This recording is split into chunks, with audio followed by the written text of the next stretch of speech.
Boa noite a todos. Se não me engano, a nossa quinta live, né? Toda quinta-feira, às 19 horas, 7 da noite. E vamos aqui, rapidamente, no máximo 15 minutos, colocar vocês a par do que está acontecendo no governo. Estive em São Paulo hoje, comemorando antecipadamente o dia do nosso Exército. E ali, né, o que está nas mídias aí foi o que eu falei sobre a imprensa. A imprensa é importante, ninguém duvida disso. As mídias sociais também são importantes. E eu falei para a imprensa ali, né, que pese alguns percalços entre nós, nós devemos nos entender para que a chama da democracia não se apague. Ou melhor, a imprensa funcionando, mesmo alguns percalços, ela é importante para que seja mantida a chama da democracia. É aquela velha história, né? É aquela velha história. É melhor uma imprensa, às vezes, capengando do que sem ter imprensa. Certo? Então, logicamente, da minha parte, quero sim conversar com a imprensa. E a gente diz, né, que o que é importante para o outro lado, pro lado de lá, é que temos boas imagens, boas escritas nos jornais, bons áudios, bons vídeos, verdadeiros acima de tudo, que nós podemos juntos, né, botar o Brasil no local que ele merece, agindo dessa maneira. Então, a imprensa brasileira, estamos juntos, hein? Pode ter certeza que esse namoro, esse braço estendido aqui, estará sempre à disposição de vocês. Um abraço a todos aí e felicidades. Parece que foi revogado o próprio ministro Alexandre Moraes, né? Revogou aquela ação dele aquele inquérito, né, que foi aberto para investigar as pessoas que porventura estivessem fazendo fake news, e também aquela matéria na revista Cruzoé sobre o presidente do Supremo. Se for verdade isso, parece que é verdade. Parabéns aí ao Alexandre Moraes. Vamos lá, uma matéria que agitou muito a imprensa aí a semana, a questão do passaporte diplomático. Levei pancada até não querer mais, né?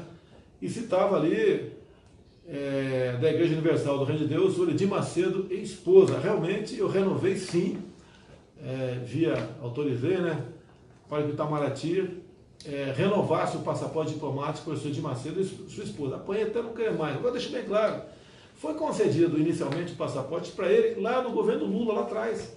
Foi renovado no governo Lula de novo, e depois no Dilma, daí, expirando o prazo do meu governo, nós autorizamos a renovação e será mantida, do que depender de mim, a renovação desse passaporte para ele e a sua esposa. E ponto final. Eu entendo, né, que está enquadrado nas normas de Itamaraty as exceções, e a exceção é muito bem-vinda nesse caso em si.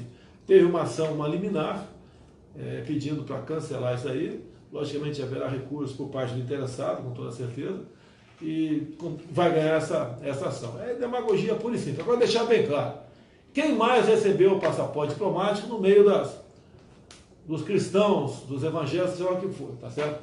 Recebeu também da Igreja Internacional da Graça de Deus, duas pessoas receberam, não vou citar o nome aqui que não é o caso, duas pessoas, geralmente quando duas o marido e esposa.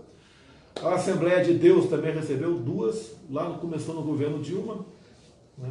A Igreja Mundial do Poder de Deus também recebeu no governo Dilma, e da minha parte será renovado também, havendo o requerimento nesse sentido.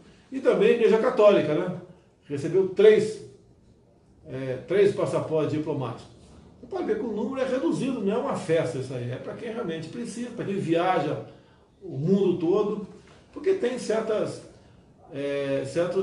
benefícios que ajudam na vida deles a andar pelo mundo. Evita fila de aeroportos, muitas vezes, facilita o despacho de bagagens, e em alguns países é dispensado o visto. Está explicado? Então, bispo Edir Macedo, esposa, continua com o visto aqui. Outro assunto rápido aqui. O meu filho Eduardo está na Hungria. Foi recebido por Viktor Orbán, premier, e tratando de vários assuntos. Entre eles, né, como é que um país que tinha uma economia fechada partiu para uma economia aberta. Então está fazendo o papel dele como presidente da Comissão de Relações Exteriores e Defesa Nacional. Continua, né, não é de agora, viajando pelo mundo, ele gosta de fazer isso aí. E boa sorte a ele, tenho certeza que bons frutos colheremos também dessa viagem à Hungria. Eu pretendo sim viajar para aquela região aí no segundo semestre, Hungria, Polônia, né, para a gente aprofundar nossos laços de amizade, bem como, obviamente, comerciais. Vamos lá. Notícia da imprensa ainda. Queda de 25% dos assassinatos do Brasil nos 2 primeiros meses desse ano, levando em conta os 2 meses do ano passado. Bem, causa disso, eu não vou falar aqui que pode me questionar. Eu não sou comentarista, eu não sou jornalista, né? Então os números falam por si. Tive uma live essa semana que está chegando a 2 milhões de alcance, né, só na minha página, que falando sobre lideranças indígenas, o que eles querem. Deixo bem claro que em 92, eu, deputado recém-eleito, trabalhei contra a forma como foi demarcada a reserva Yanomami, uma área 2 vezes o tamanho do estado do Rio de Janeiro, para aproximadamente 9 mil índios. É um pequeno espaço de terra, né, se é que pode chamar pequeno, 2 vezes o tamanho do Rio de Janeiro, 2 vezes o tamanho do estado de Israel, onde você encontra no subsolo ali toda uma tabela periódica, uma área riquíssima, e fica conflagrada por questão indigenista e questão ambiental. Estamos buscando solução para isso. Por quê? Os índios querem se integrar à sociedade. Os índios querem deixar de ser escravizados por ONGs e por alguns, uma minoria de políticos e espertalhões aqui no Brasil. Eu abri as portas, contato direto comigo. O que eu puder fazer por decreto, farei. Tá? Não sendo possível, manda um projeto de lei para a Câmara dos Deputados ou manda uma proposta de emenda à Constituição. O que é quase um consenso entre nós, que é aquela historinha que a esquerda sempre pregava, né? Que o índio tem que viver como se fosse um ser pré-histórico dentro da sua reserva, não cola mais. Bato contra isso desde 92, quando o governo Collor começou essa verdadeira indústria das demarcações de terras indígenas. Vale lembrar que no final do governo Sarney, o ministro do Exército era o senhor Leônidas Pires Gonçalves, e a política de demarcação de terras indígenas em vigor naquela época era por ilhas. Bem, logicamente, quem está lá de fora olha para dentro do Brasil, né, tem uma visão nossa, que vocês sabem qual que é, em grande parte, e outra, em grande parte, mudando essa forma de nos ver lá de fora para dentro. E no primeiro momento, obviamente, começou a se demarcar grande quantidade de terras indígenas. Né? Qual o objetivo? Como a ONU vem trabalhando há algum tempo, pela autodeterminação dos povos indígenas, tornar essas grandes áreas novos países. Bem, em sendo novos países, eles vão fazer relações comerciais com esse país. E, obviamente, a questão mineral está em primeiro lugar. Estamos mudando isso aí, eu acho que conseguimos o ponto de inflexão para tudo isso. Não podemos nos curvar a alguns países, né, mais desenvolvidos do que nós queremos destruir a Amazônia. Não, nós queremos garantir, mostrar que a Amazônia é nossa e aquelas riquezas que existem lá, não só minerais, como biodiversidade, elas sejam exploradas de forma racional para o bem-estar dos nossos povos e, em especial, para os povos indígenas. Essa foi a intenção da live, tanto quanto grande, quase 1 hora, né? Mas deu uma repercussão muito boa. E as lideranças indígenas, cada um colocou ali o seu posicionamento, como os parecidos em Mato Grosso, que plantam soja, entre outras coisas, que foram multados pelo IBAMA em 120 milhões de reais. Já sabe o que a gente vai fazer com essa multa, né? O pessoal do IBAMA, alguns teimam, porque a gente não pode mudar todo mundo, é concursado, e quem tem essa filosofia, esse medo de trabalhar, não vai fazer parte do nosso governo. Agora, é um órgão, o IBAMA, muito mais aparelhado que o próprio Ministério da Educação. E nós estamos mudando gente, nova filosofia, o fiscal, ele tem que ser... Quando um fazendeiro, por exemplo, recebe um fiscal, tem que ter o prazer de receber o fiscal. Agora, até há pouco tempo, era um pavor, chegava com multa. Alguns poucos, a minoria, aquela multa desse tamanho, ir lá para um cantinho, para bater um papo com o dono da terra. Isso mudou. Então, entendido, resolvido. Lei Rouanet. Essa desgraça dessa Lei Rouanet, né? Começou muito bem intencionada, depois virou aquela festa que todo mundo sabe, né? Cooptando classes artísticas, pessoas famosas para apoiar o governo. Quantas vezes você viu figurões aí, não vou falar nome não, né? Figurões defendendo Lula livre, viva Che Guevara, o socialismo é o que interessa, tá certo? Lula é isso, é aquilo, em troca da Lei Rouanet, o pessoal recebia até, acredite, né? O limite era, o teto, 60 milhões de reais. Então, artistas recebiam até 60 milhões de reais, ou poderiam receber. Passamos esse limite para quanto? 1 milhão de reais. Eu acho que está alto ainda, mas diminuímos 60 vezes o valor desse teto. Então, mais gente, mais artistas poderão ser beneficiados da Lei Rouanet. E com 1 milhão de reais, com todo respeito, né, dá para fazer muita coisa, em especial alavancar esses artistas da terra, raiz, para que, quem sabe, eles tenham uma carreira bastante promissora no futuro. Pronto, chega aí, Rony. Secretaria da Pesca. Isso é importante porque há uma festa no seguro-defeso. Uma festa, certo? O que é o seguro-defeso?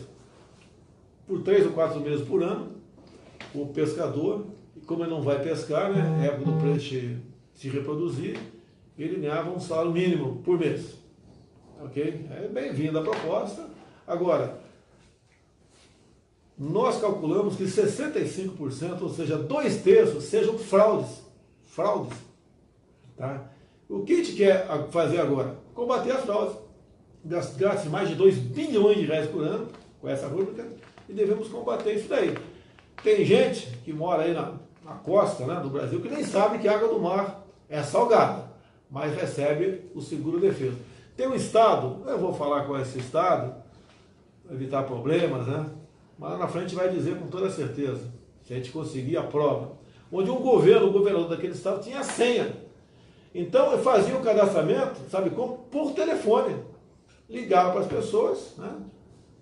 Sabia aproximadamente, logicamente, onde essa pessoa morava, e fazia o cadastramento por telefone. E era assim, era o João, né? O João, o senhor tal, o senhor pesca, não pesca, pesca assim, tal, pode cadastrar isso e aquilo. Pessoa humilde, né? Acabava dando seus dados e passava a ser beneficiário, então, do seguro-defeso. Daí perguntava, o senhor tem esposa? Tenho. Acaba a esposa também. Tem filho? Quantos filhos? 8 filhos. Mal de idade? Botava os 8 filhos lá.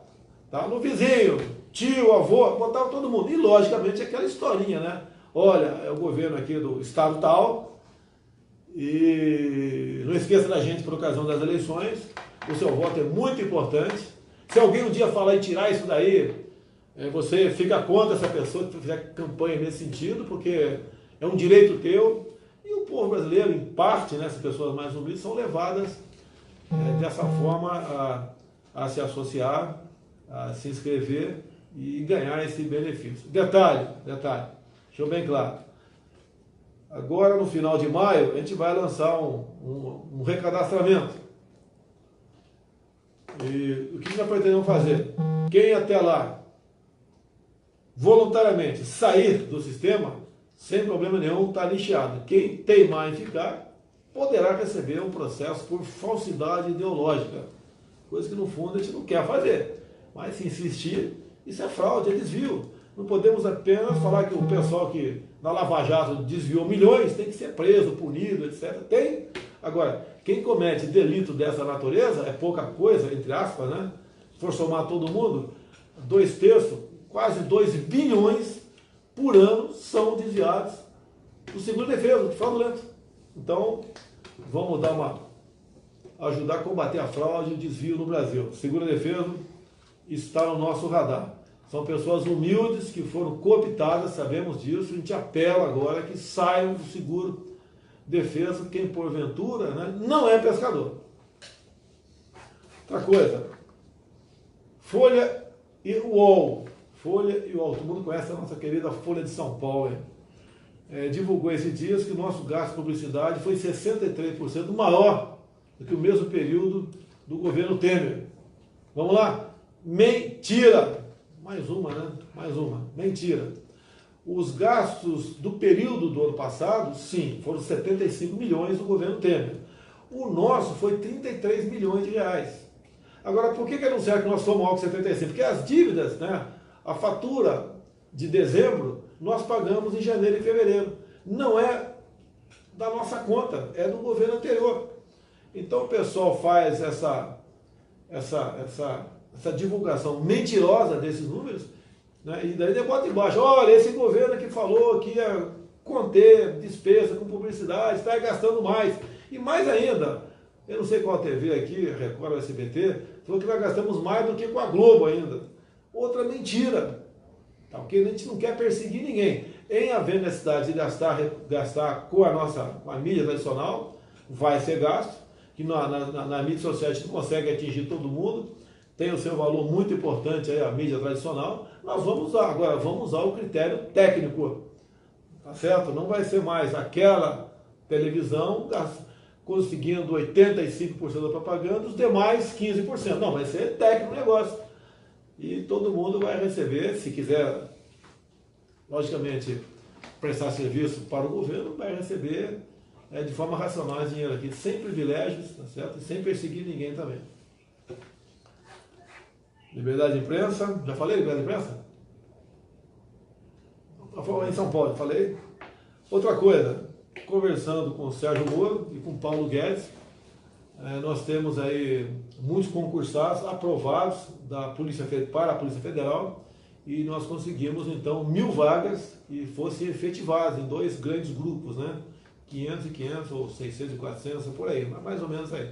Então, a nossa Polícia Federal, até num prazo aqui 1 ano e meio no máximo, vai ter em seus quadros mais 1.000 profissionais para exatamente continuar ajudando, né, no combate à corrupção, à fraude, a desvios. E o quadro da PF está bastante reduzido. Um esforço do governo, demos sinal verde, para que esses 1.000 concursados, então, viessem aproveitados aqui pela Polícia Federal. Outro lado importante aqui, invasão de terra, meus amigos do MST. Né? No primeiro trimestre do ano passado, foram 43 invasões de terra. No primeiro trimestre desse ano, apenas uma invasão de terra. Estou achando que foi muito, tem que ser zero, a gente vai buscar o zero tocante a isso aí. Continuamos, nós estamos aqui ultimando o projeto, não é só ultimar o projeto, tem que conversar com parlamentares, não é, eu não posso, um presidente não pode impor a sua vontade para que nós criminalizemos de fato, né, as invasões de terra. O que depender de mim será tipificado como terrorismo. Tá? Agora, um outro projeto de lei também, o pessoal cobra de mim, né? O cara não apresentou ainda, promessa de campanha. Mas nós temos que trabalhar para chegar um projeto na Câmara de modo que tenha a menor reação possível. Os parlamentares lá, na Câmara, 503 deputados, Senado 81, ali cada um tem sua opinião, mesmo o próprio partido, cada um tem sua opinião. E nós devemos fazer, uma vez esse projeto chegando lá, sofra o mínimo de interferência possível para os parlamentares, e que é mais importante que seja aprovado. O que eu quero, né, depender de mim? Se eu não me engano, foi aprovado na Itália um projeto semelhante, né? Ou melhor, já é lei na Itália, recentemente, é algo nesse sentido. Lá na Itália o que acontece? Invasão de domicílio, né? Ou de propriedade outra privada, uma fazenda, uma chácara, o proprietário pode se defender atirando. E se o outro lado resolver morrer, é problema dele. Tá? A propriedade privada é sagrada. Na Itália é sagrada, no Brasil tem que ser sagrada também. Então o nosso projeto visa o quê? Né? Que em legítima defesa da vida própria ou de outrem, a legítima defesa da propriedade do seu bem próprio ou de outrem, tá certo? Entra aí o excludente de ilicitude, se responde, mas não tem punição. Isso ajuda os nossos policiais, civis, militares, policiais federais. Tá? Também muitas vezes, alguém interfere numa ação criminosa na frente, aquela pessoa na frente já está ameaçando alguém que pode matar o inocente, e aqui atrás um cidadão que tem aporte ilegal de arma, ou um policial, um agente da lei, interfere, vai ter um problema que pode durar 10, 15, 20 anos, pode até ser preso. Olha o caso Ana Hickman novamente. Ali tem a ver com duas coisas. Um está no projeto do Moro, questão do excesso. O cara invadiu um quarto de hotel, o marginal invadiu um quarto de hotel, deu 2 tiros numa senhora que estava lá dentro, o cunhado da Ana Hickman estava dentro do quarto, se atracou com o cara, com a arma dele, acabou dando 3 tiros na cabeça do vagabundo, E o que acontece? O Ministério Público de Minas Gerais teima em colocar o Coelho da Ana Hickman num tribunal de júri. Não tem cabimento isso. Tá? Aí o que acontece? No projeto anticrime do Moro, fala da figura do excesso, que interessa para o policial também.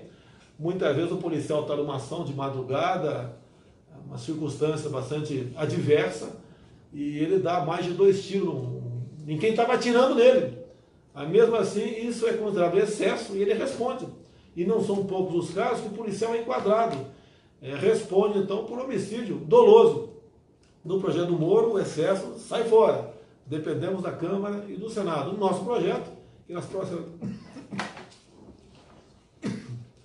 semanas vai chegar à Câmara, a gente visa, então, a defesa da vida e do patrimônio próprio e de terceiro.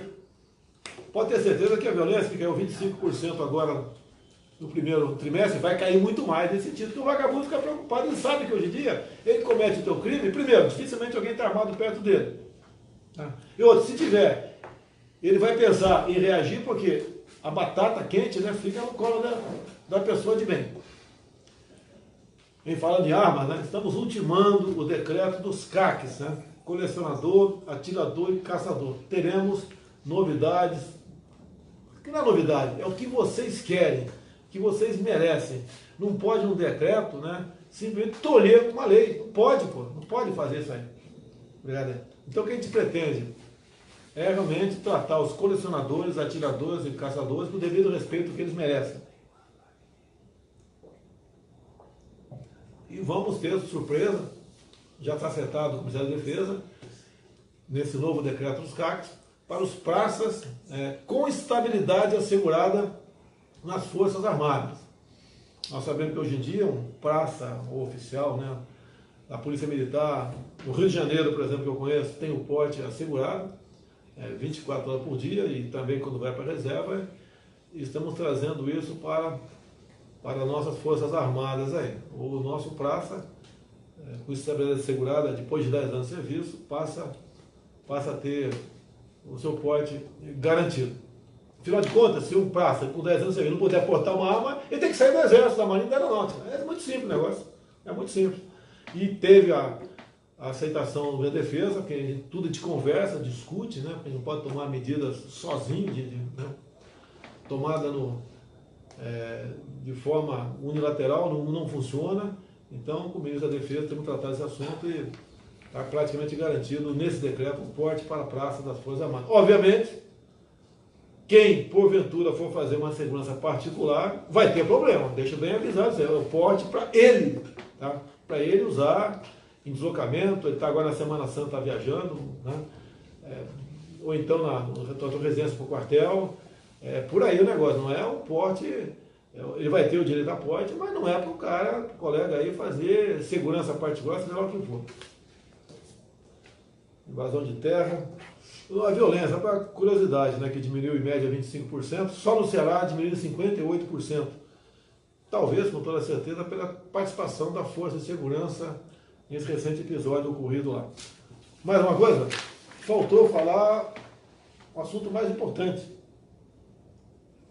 A dona Renata do meu lado aqui. Você acha que esquecer de você? Jamais, jamais, tá? Renata, intérprete de línguas, muito obrigado pela forma voluntária que você compareceu aqui. Estamos no interior de São Paulo, né? Ninguém sabe onde é.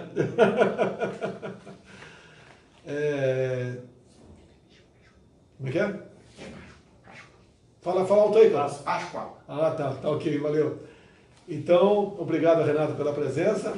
E estamos na Páscoa, né? Amanhã.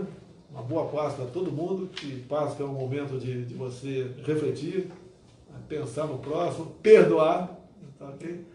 E agindo dessa maneira a gente faz um mundo melhor para todo mundo.